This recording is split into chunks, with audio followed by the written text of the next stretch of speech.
This weekend, our show features two of our great Mises Institute summer fellows this year. Sascha Klocke, who is a German but is in a PhD program at a university in Sweden, and Rouanet, who is a very young and promising up-and-coming academic who is finishing his master's program at Sciences Po University in Paris. So it's a bit of an inside baseball discussion for people who like Austrian economics and are interested in the role of academics in it. We'll talk to these two young men about how they see the Mises Institute and what it ought to be doing, what its role is, their future or potential future as academics in Europe, and we discuss at length whether they're optimistic or pessimistic about what's happening in Europe in terms of academic freedom, in terms of culture and politics. So it's really a fascinating interview with two very bright young men, both of whom I'm sure are going to make a name for themselves in academia going forward. So stay tuned. Ladies and gentlemen, welcome to Mises Weekends. Once again, I'm your host, Jeff Dice. Very pleased to be joined today by two of our Mises Institute summer fellows, Sascha Klocke and Rouanet, a German and a Parisian. Well, not a Parisian, you're from the southern part of France, but studying in Paris. And Sascha, you're a PhD candidate in a PhD program in Sweden. So welcome to both of you, and thanks for taking the time today. Thank you. Yeah, thanks for having us. Well, so I want to start out with a sort of a devil's advocate question. Obviously, Murray Rothbard was a big believer in a multi-pronged approach, and we are as well. But what would you say to the criticism that going into academia as a way to promote or spread Austrian or libertarian ideals is not the best approach? We ought to be focusing on the layperson, and that academia is so hopelessly lost to authoritarian or left-wing thought that it's a waste of time. Yeah, I think it's not quite true. Having studied African studies development, now going into economic history, I think there's actually, especially in those more fringe fields, a lot more lively debate as compared to perhaps economics, which is very dominated by the mainstream. And people are not blind. And in the development field, you can see how not much is working, especially with regard to African development. So people are looking for different ideas. People get more and more skeptical of state intervention, of central planning, of large-scale social engineering. So I think, they're coming with our ideas of spontaneous order or, bottom-up, human action-driven economy and economic development, economic processes can find a fruitful ground to flourish there. Yeah, I think economic history is actually a good way to go for Austrians because you can talk with the mainstream without appearing like a crazy. The theoretical differences don't play that much. And you can talk with other heterodox. Marxist historians are actually pretty good in many subjects. They are more rigorous, and also they take care of the poor people, like the real people, and they are not like pro-business, pro-big business, and pro-cronies, actually. So we can talk with them too. And so, I think that it's great that the position that Sascha got, and I actually myself is pretty interested by economic history. Well, let me ask you this. For both of you personally, individually, how did you make the decision, or why did you decide to come and be a fellow for a summer at the Mises Institute? How is this going to help you? So I came last year, and I was so pleased with it that I decided to come back this year, sort of like reveal preference of how valuable is the program here. For the third year of my bachelor, I had to go abroad.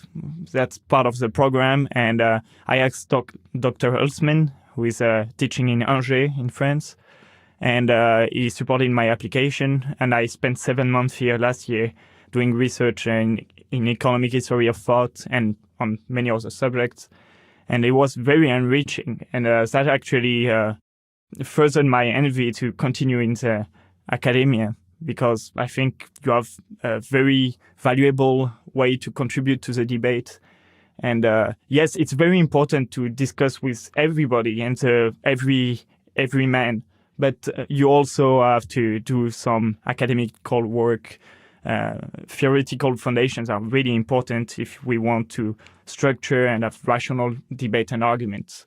Yeah, for me, I've been working on being a fellow here for a few years now. I came to Mises University 2013.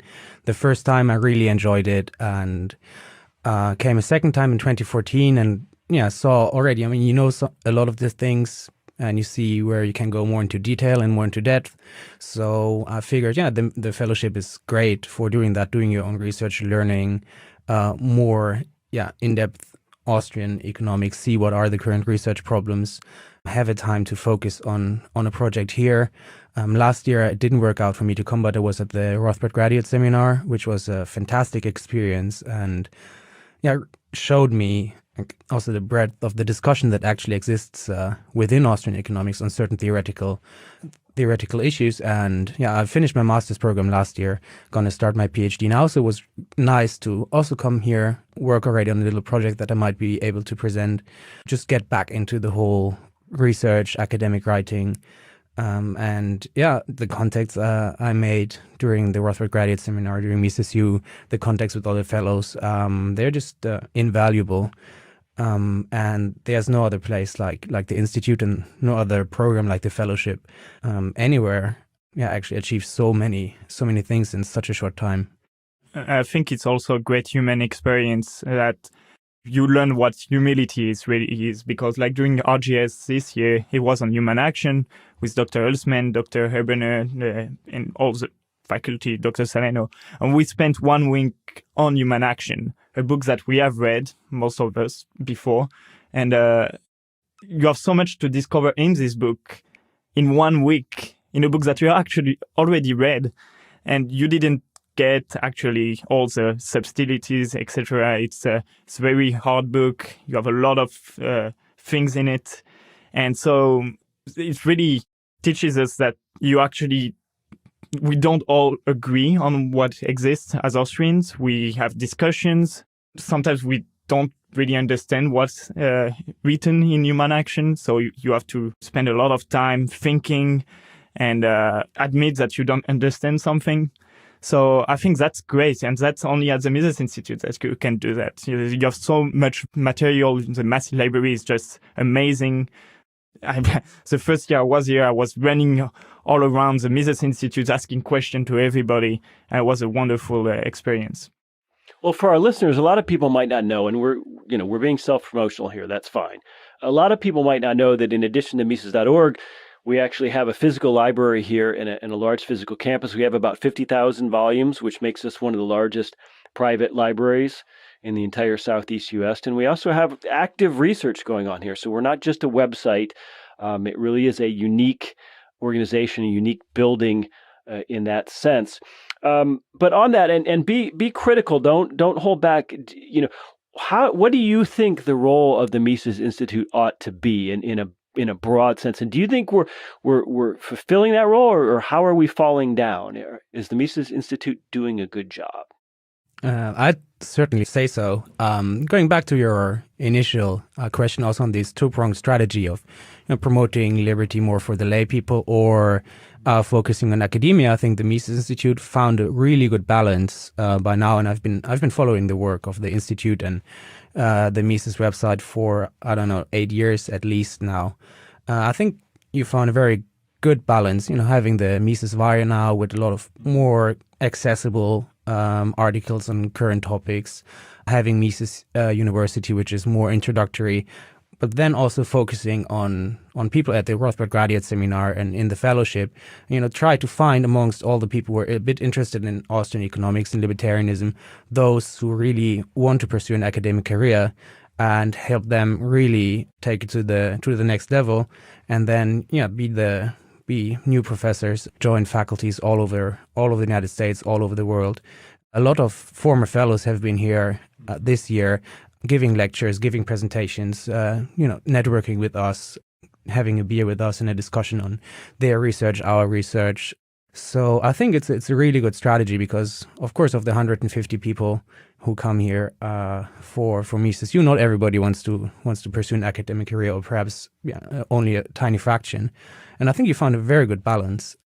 Well, you have some think tanks that focus on policy, and that's not the Mises Institute, right? It's just education and academic all work, but also education for the wider public. And it's very hard to do because it's two different works, like the academic work and writing for the everyday man. But I think it's great. I mean, I came to the Mises Institute as just a curious young student a few years ago. And just, I remember me downloading almost every book that was on the Mises Institute website and reading them and thinking about all this, reading articles. And I mean, that really played a major role in my intellectual development. So I guess it's working, at least for me.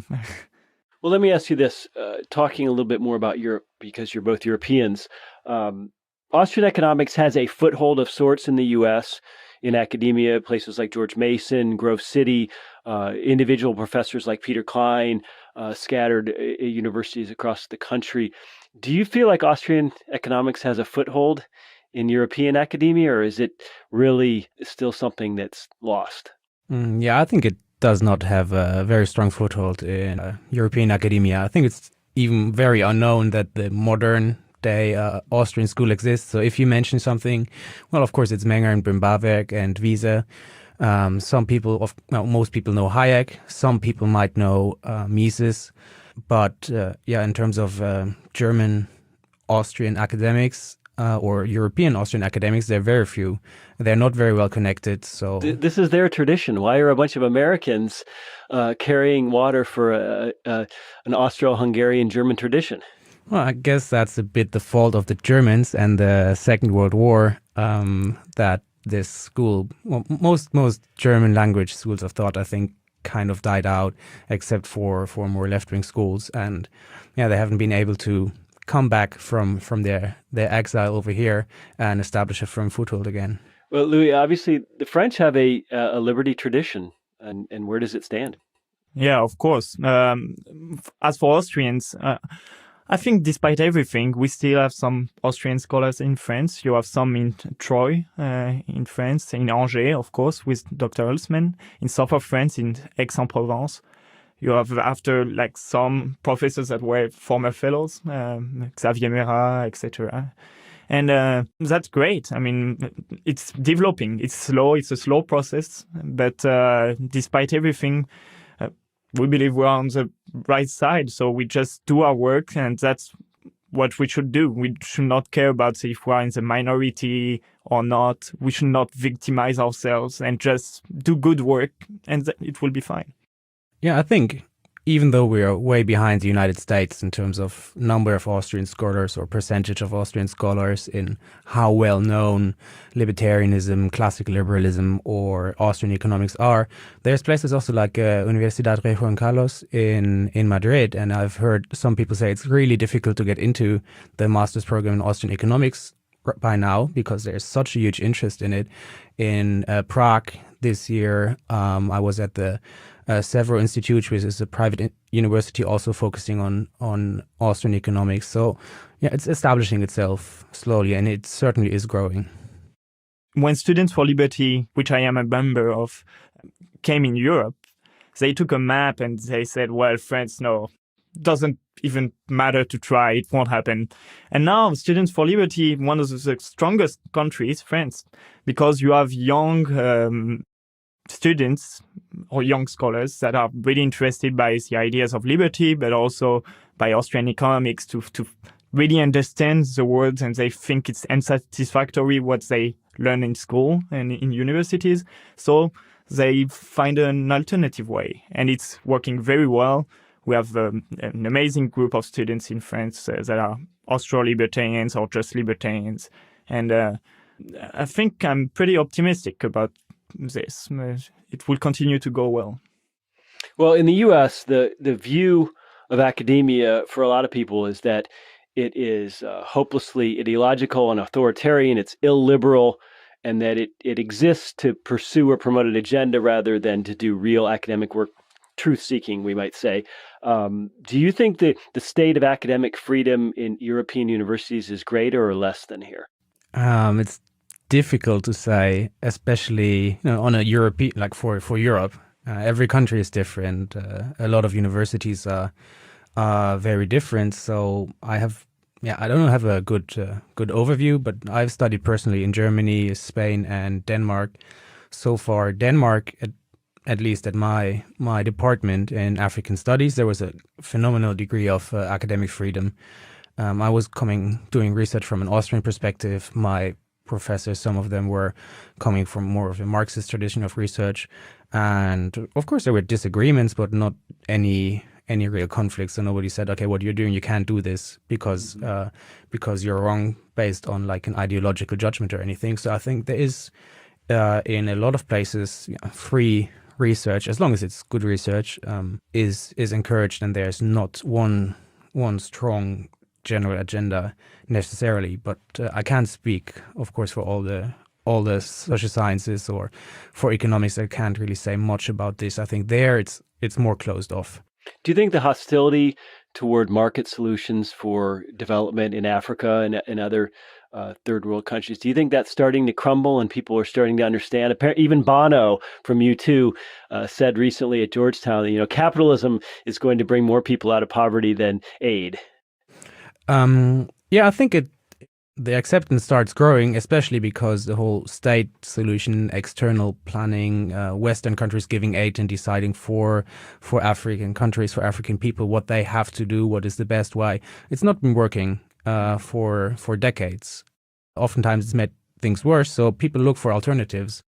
I think for the acceptance of the market per se, what is lacking is the Austrian approach to it, because our understanding of the market, of course, is completely different to a neoclassical understanding, which is what most people would be familiar with. So when I talk about, we should value people's subjective valuations, we should respect their subjective choices, we should focus on what they want to do, and all these kind of things, they resonate pretty strongly. And if I tell them, well, that's actually what the market is about, sometimes they cannot wrap their head around it still, because there's too much of, okay, there's these market forces, and then people are just like Hayek in his famous rap video says, chessmen, you move on a board, or like little clocks in a machine that runs through like some forces. So it's still difficult to to tell people what is the market really about, and how can that help Africans take their fate into their own hands and develop. How is this compatible also with the concerns the more traditional views of development, economic development have. But I'll dedicate my life trying to bring this in there, and I think it's working okay already. There's you see more and more people taking a more free market perspective, or at least being critical of government intervention. On this subject, I would like to say that in the 80s, you had some very good development also in development economics. For example, somebody like Peter Bauer liked very much Hayek and Mises. In one of his books, I remember him writing something like, if you are a graduate student, don't read Mises and Hayek before having finished your PhD, because it will change your mind so much that you will have a hard time afterwards. But about this mechanical view of the markets, it's there that Austrians are really different. For Austrians, human action, every man is a sort of an entrepreneur in every action he undertakes, and it's a real cause of market phenomena. And that's very different than sort of this mechanical view of equilibrium that is reached almost automatically. No, you have entrepreneurs doing the job, and I think that's you have a renewal in development economics for like the entrepreneurs, with people bringing solutions, not governments, but people just seeing a problem and saying, this is a solution, let's do it, with their own fund, with responsibility and free markets. Louis, the news we get in the U.S. about Europe and about France in the last few years has tended to be bad. We hear a lot about debt crises.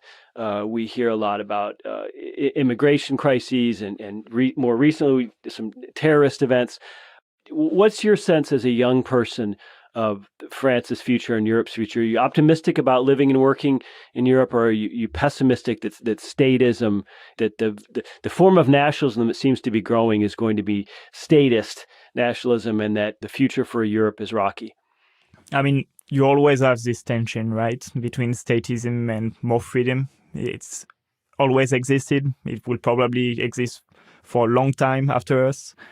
But so you always have this pessimistic view and this optimistic view.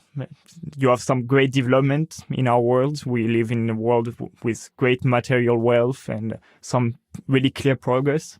At the same time, yes, our governments are doing really, really bad policies. And it's quite impressive sometimes to think that they can do this.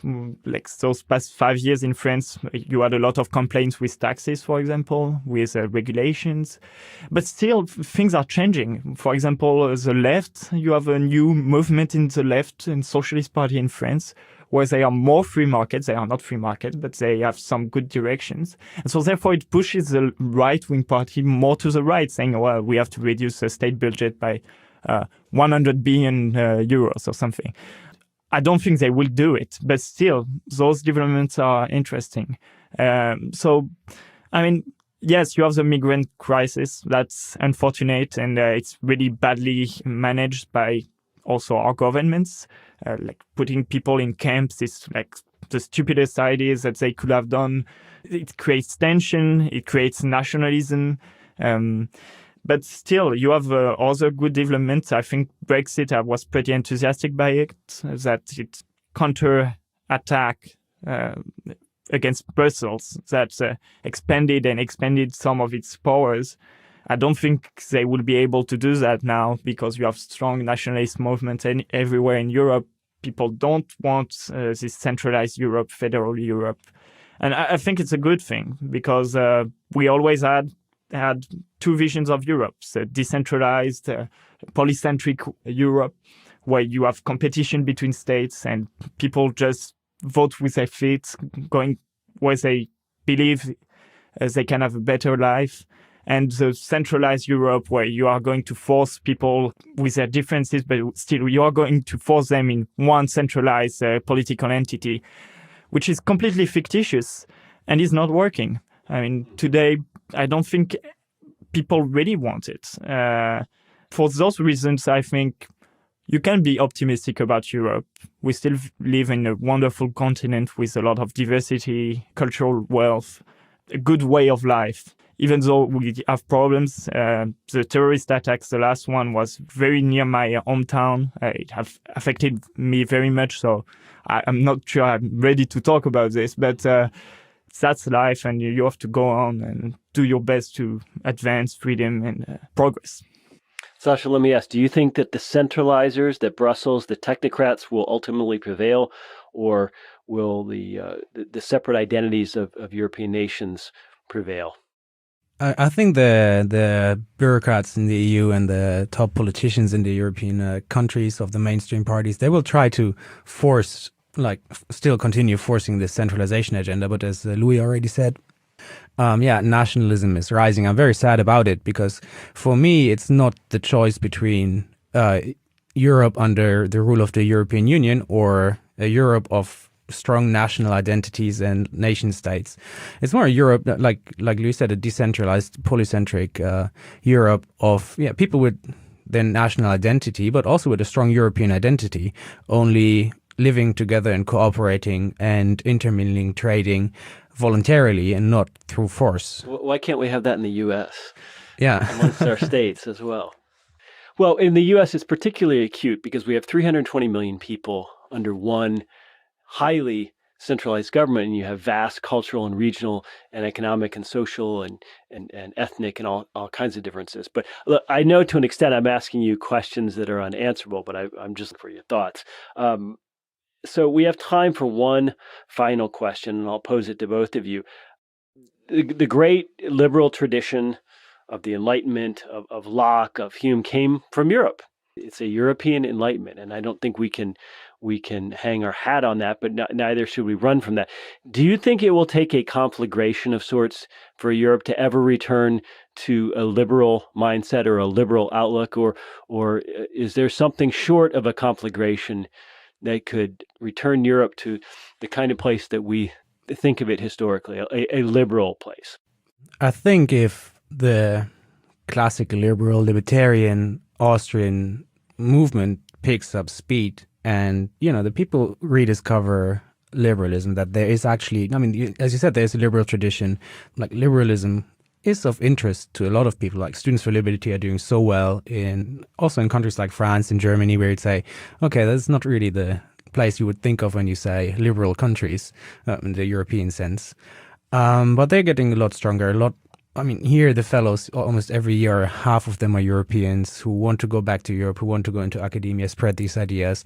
There's a lot of conferences. We ourselves organize a conference for graduate students to present their research, which gets more and more interest every year. So people want to, and it's kind of a race now between when is the EU, when does it reach the breaking point? Are the liberals strong enough, the real liberals strong enough to either pick up the pieces, or are we strong enough to prevent a collapse, or an unordered collapse, and manage to go back to something more sustainable than we have now? I really can't say. And stuff like even the Soviet Union, Mises said it's unworkable, and it proved unworkable, but it managed for 80 years. So it might be that the European Union hangs on for another 20, 30 years somehow, and then we have enough time to build up our moment, because people get more and more dissatisfied. Our ideas are getting more and more attractive. If it collapses in the next 5 years, I would not like to see that, because then it's going to be the nationalists and the right wing who are going to pick up the pieces, and then it's going to be even harder to rebuild like a liberal vision of Europe. So to put it in a historical perspective, you talked about John Locke. I'm reviewing a book by one of my friends on Vincent de Gournay, who is the one who coins the sentence laissez-faire. A funny thing is that this thought, laissez-faire, radical free market thinking, appeared after 50 years of total expansion of state power over the economy with Kolbe during Louis XIV. And you had all those circles of intellectuals coming together and finding ideas about freedom and expanding them. And after you have Turgot being a minister of Louis XVI, and after you have more and more thinkers, and you have this great French classical liberal tradition. So I think to a certain extent we have a rise of statism those past 50 years, or after the Second World War. And now you have a renewal in the interest of free market ideas, true liberalism. And that's why I think we should, just work for it, go for it, and not victimize ourselves. And I think it will be fine. Well, maybe we should just wrap this up by saying the future is unwritten, and it's up to us. We're not fatalists. We're libertarians. So Sascha Klocke and Louis Rouanet, thank you so much for your time, and we loved having you here this summer, and safe travels back to Europe.